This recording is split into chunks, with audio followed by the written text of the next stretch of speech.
Hey guys, Tuesday, welcome back to another transfer list. We don't have to talk about Brian and Burmo. I'm so happy. Brian and Burmo is a Manchester United player. We don't have to bring him up again. Um, yeah, that's the major story of this week. Also, Marcus Rashford going to Barcelona, which was a bit of a surprise. But we'll see what happens this week.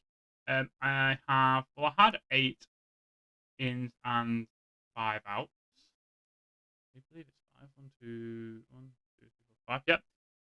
One of which I might as well not bother with anymore. So we'll get off that one off straight away. It did seem as though United did reportedly put in a late bid to try and get Victor Gyökeres to try and persuade him to join United rather than Arsenal. He's gone to Arsenal, so that's not happening. So we'll get that one out of the way straight away. Next up, Manchester United are considering.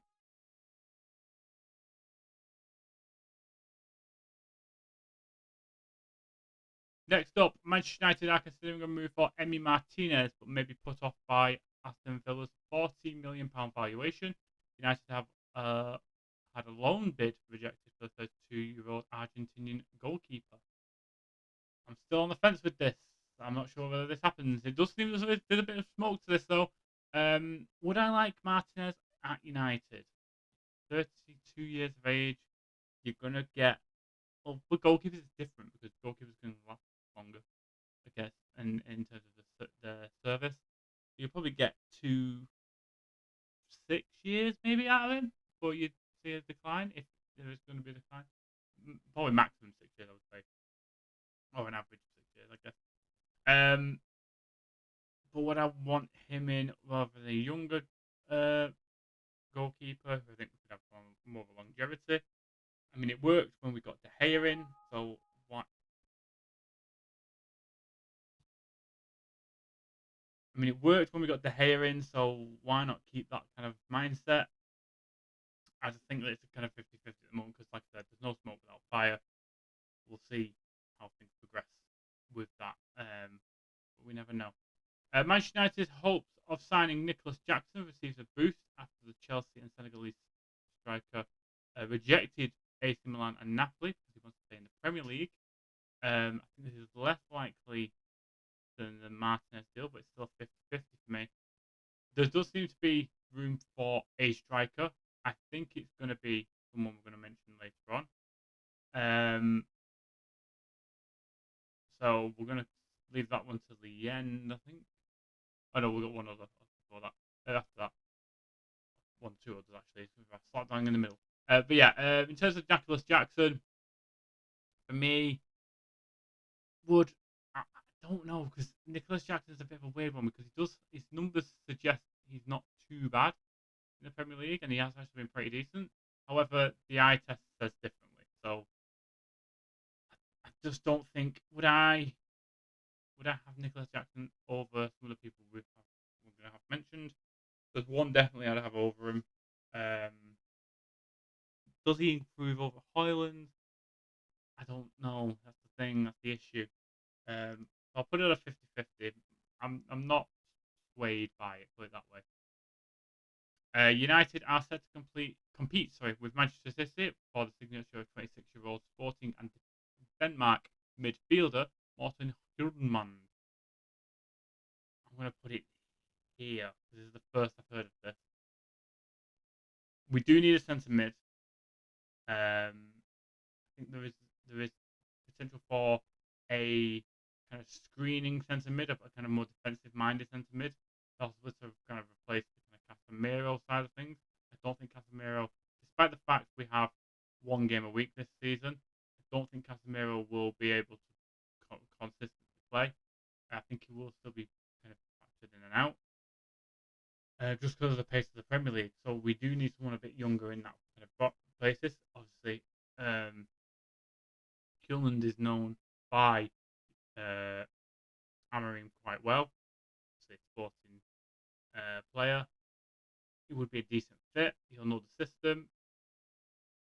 I just don't think because this is the first time I've heard anything about it. I'm leaving it low for now, and then we'll see what happens over the next week. So. Javi Guerra has rejected an offer to renew his contract with Valencia, with Manchester United said to be monitoring the 22-year-old Spanish midfielder. Again, I'm putting it here in the kind of 25 region. I think this is more agent talk to try and get Guerra to sign a new, get a better deal for Guerra going forward. It smacks of that. So I think that it's going to be. I don't think I don't know. It's very difficult. Obviously, United are looking at him, and he would suit the system again very well for what we need in terms of that midfield role. And maybe need to do a bit more research on Guerra. I don't know a lot about him in terms of how he plays at Valencia. So we'll see how that progresses. But again, I feel like it's agent talk, and that he's basically using United's interest as a bargaining chip to get a better deal from Valencia. That's my opinion on it anyway. Aston Villa have told Manchester United striker Ollie Watkins is not for sale, despite the 29-year-old Englishman. Despite interest for the 29-year-old Englishman from the Old Trafford club. Now we know Villa are skint. I'm going to put it there. We know Villa are on the PSR cusp. There is interest on Villa's point from a United player, which we'll get into shortly.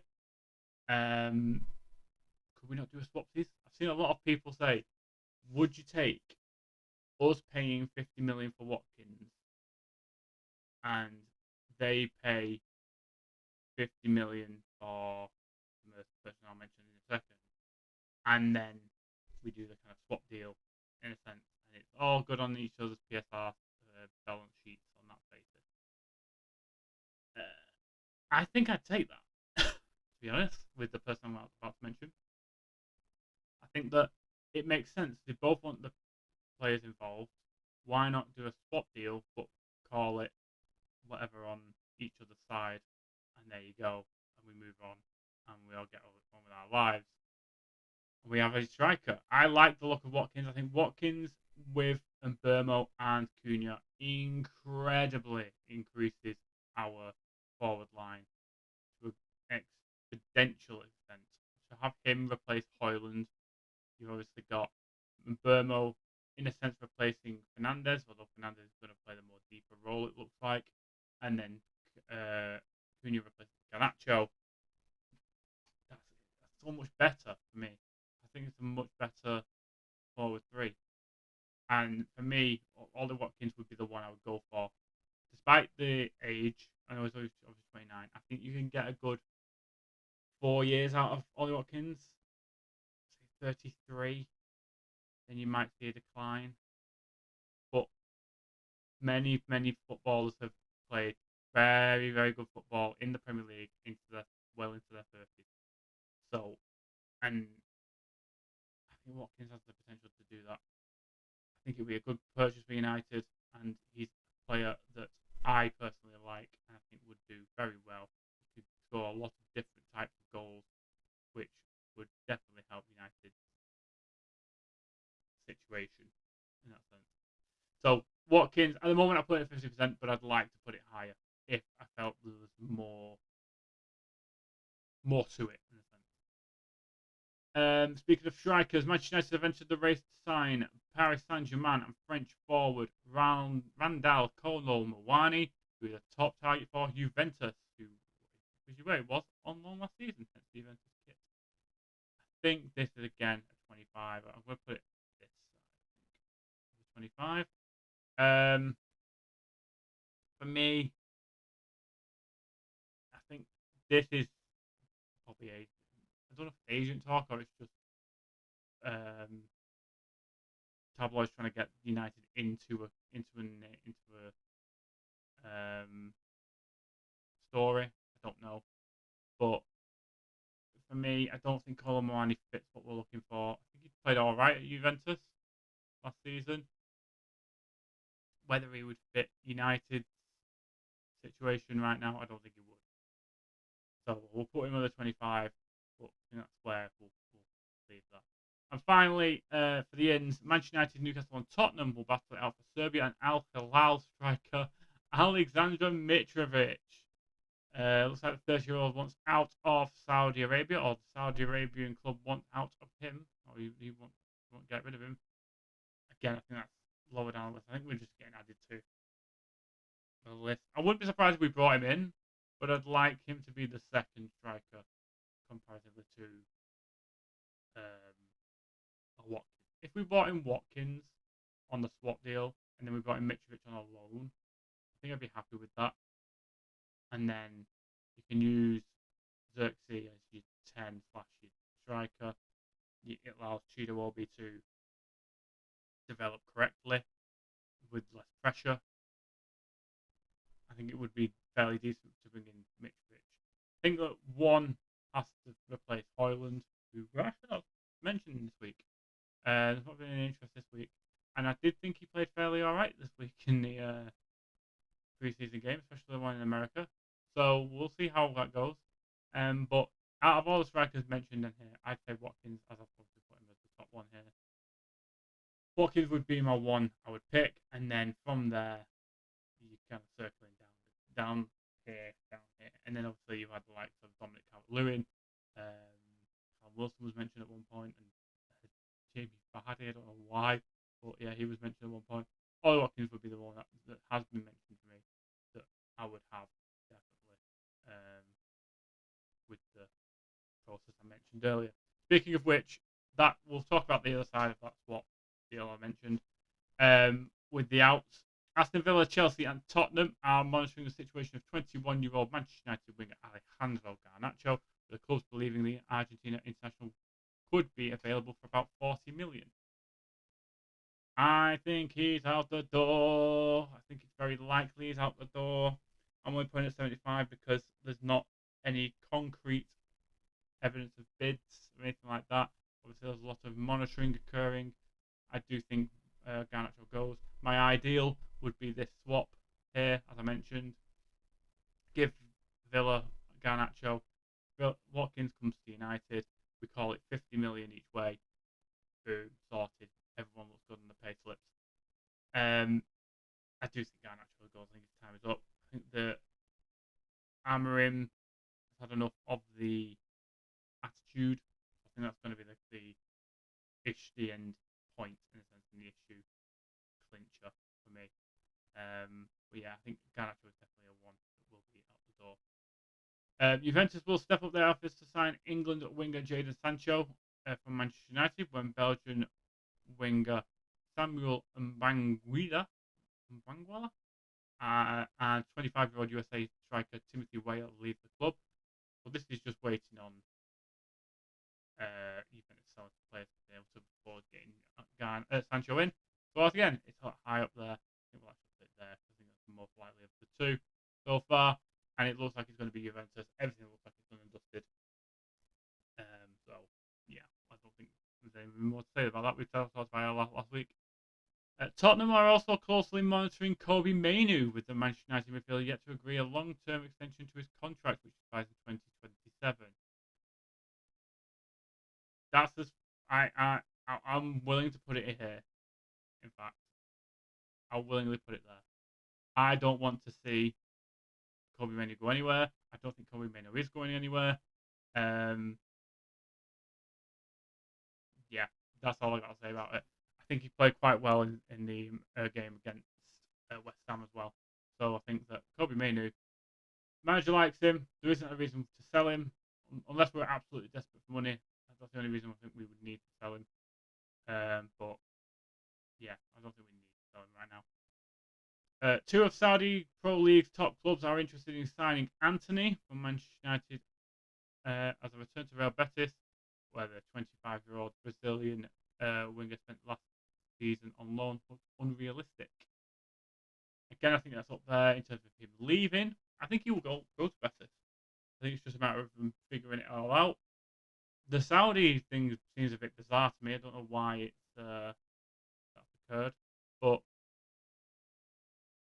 yeah, I think I would say if I was supposed to put my money on where does Anthony end up next season, I think it's at Real Betis, whether it be another loan and then they got an obligation to buy next season, or whether it be some sort of payment plan of some kind. I think he ends up at Real Betis next season.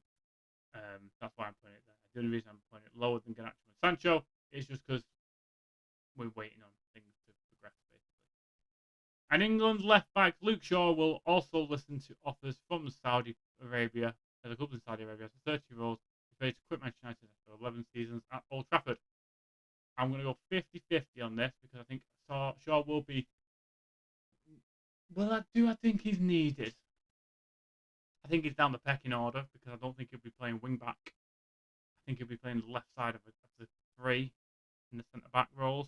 So I think he's surplus to requirements in that basis because I think there's 6 players in front of him and 2 in that left hand side, one of which is injured in the moment in Martinez. Obviously, the other one is Heaven. I think he'll stick around possibly till January till Martinez is back, then possibly move on after that. But we'll see.